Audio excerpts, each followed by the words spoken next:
हम जो भागवत कहते हैं, कोई भी प्रवक्ता कहता वो पढ़ी कहता है, सुनी कहता है। अनुभव की बात व्यास जी ने लिखी है।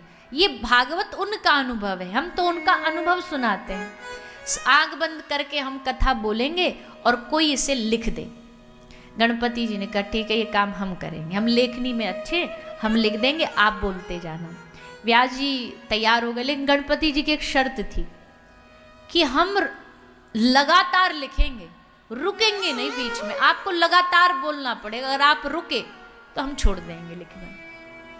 व्यास जी ने कहा ठीक है, हमारी भी एक शर्त है, कोई भी भाव आप लिख तो रहे हो लेकिन वो आपको समझ में भी आना चाहिए। अगर कोई आपको श्लोक समझ नहीं आएगा तो आप आगे नहीं बढ़ोगे, पहले उस श्लोक को समझोगे फिर आगे बढ़ोगे।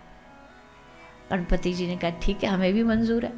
अब व्यास जी बोलते, गणपति जी लिखते, और जब व्यास जी को कहीं जाना होता, कोई कार्यवश, शौच इत्यादि, स्नान आदि से निवृत्त होना, तो गणपति जी ने शर्त रखी थी रुकना नहीं बीच में, तो बीच में व्यास जी जानबूझ के कुछ ऐसा टेढ़ा मेढ़ा भाव बोलते जिसको समझने में गणपति जी को समय लग जाता। कुछ ऐसा भाव बोलते व्यास जी, ऐसा श्लोक कि अब इसका अर्थ बताओ, तो जब तक उसका भाव समझते निकालते भगवान गणपति, तब तक व्यास जी अपनी सेवा से निवृत्त होके आ जाते, फिर आके बैठते, चलो अब आगे बढ़ते। ऐसे ये भागवत लिखी गई, ये समाधि भाषा है।